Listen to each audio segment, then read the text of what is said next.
developed my character in so many ways that I cannot even count them in. Okay, Omar, you've touched a little bit about the foundation of the conference, and we know that at the beginning you have to, of course, go through the process of getting the acceptance of the university itself. And what were the next steps? I mean, how did this idea develop into a reality?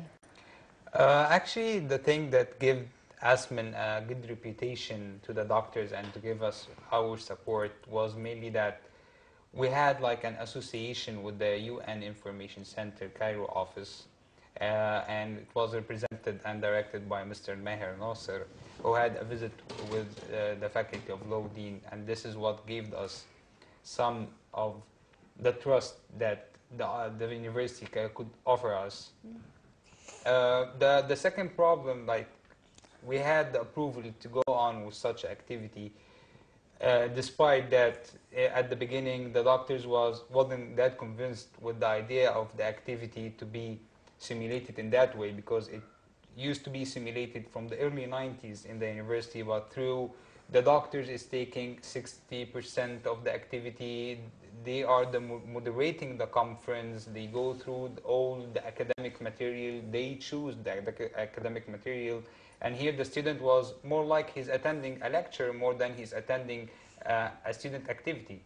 And the part of the self-educating activity wasn't compatible with the ideology of the activities in Ain Shams at that time. So after we succeeded in that point to convince the doctors that we have the ability and we have the skills and the academic material to go through such activity and to handle this responsibility, we start to meet the problem to have the team, to have a team to believe in such activity, because it's a lot of hard work and labor, and you have to take a responsibility, because it's a big responsibility. As people applying, delegates are applying, you have to have a conference by the end of the year, so you have to get fund, you have to be ready academically, you have to have good and interesting topics to be available to the delegates to debate, and not something boring. Okay, I'll take from that point and go back to you, Ali. You've mentioned that you've seen a booth in the campus and you've been interested, you asked about it, and you liked the idea and you participated. Do you still remember the very first time? What was the council you participated in? Yes, I believe I remember my first day in ASMUN. It's on Friday, the session, preparatory session. I go 10 a.m. I seen my secretariats, but no one was of them. I asked, "Hi, what's up? How's it going?" They start the session, start to see it's not boring as I thought. I thought it's pure academic, it's boring. No, it's an activity. You have fun. How is that? I mean, explain to us. I mean, you've all talked about how fun it was. It was not very pure academic, like Minna also mentioned. But tell us, what's that spirit that you're talking about? Give us in concrete examples. As the session is divided into many parts. How long does it take, first of all? 4 hours on 1 hour break. So actually 3 hours. It's like 30-minute presentation, then a game. It's not a game for only fun. It's giving you experience, a skill, as presentation skill, through a game. So you think you're playing and having fun, but you actually learned a skill in this game. This is how they made this spirit. They give you a game, a lot of fun. You laugh. You think you're having fun, but actually you're given a big and a huge academic material through this session. Okay, Minna, tell us about the preparations to actually be ready to meet your, peers, other students, and you are actually in a position of teaching them something. It must be great responsibility, but how do you prepare yourself to be in such a position? Well, AMUN is a learning experience, both on my side and on the side of the delegates. On my side, I learned how to work with the team, how to make the best out of the team I have. So we sit together for a year. We prepare this whole thing before the pre-delegates phase. It lasts for how long? 2 months before the delegates are actually involved. So we spend time building good relationships with the team, which would necessarily bring out the best in your delegates. Indeed. So actually you spend 2 entire months Together. preparing Yes. before you actually encounter Yes. this Yes, lecturing process. because you have to select a topic and you have to select how the sessions will go and how the academics are tackled in a very simple way, because politics, most of the people think that politics is hard. So you have to make it very, very, very simple for them. Indeed. Yes. Okay, and we have another caller, Mustafa. Hello.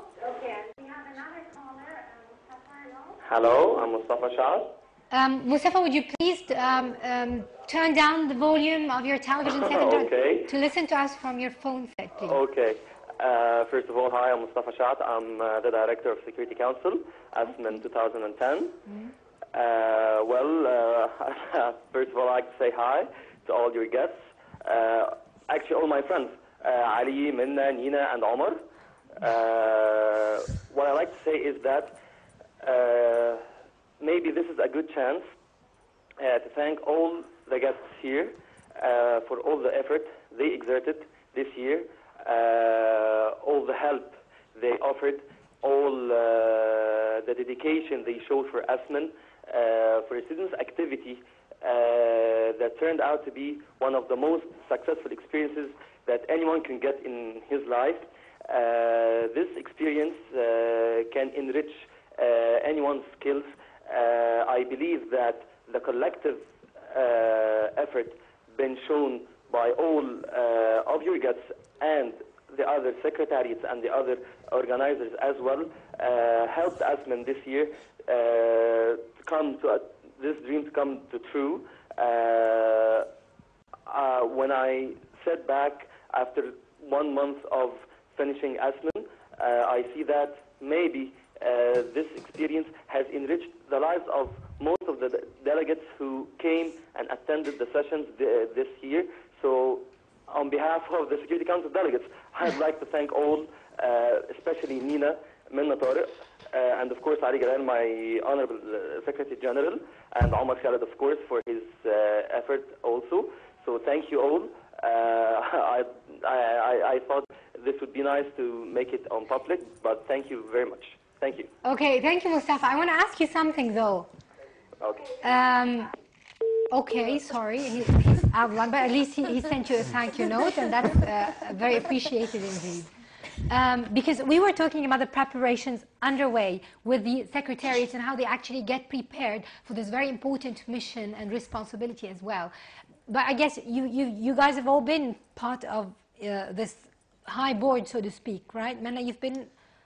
Not really. I've been only in the academic committee as a delegate and as a secretary. So Yes, that's what I meant. I mean, as a secretariat, Manna told us about how they had to prepare for 2 entire months prior to the real start of contact with the delegates.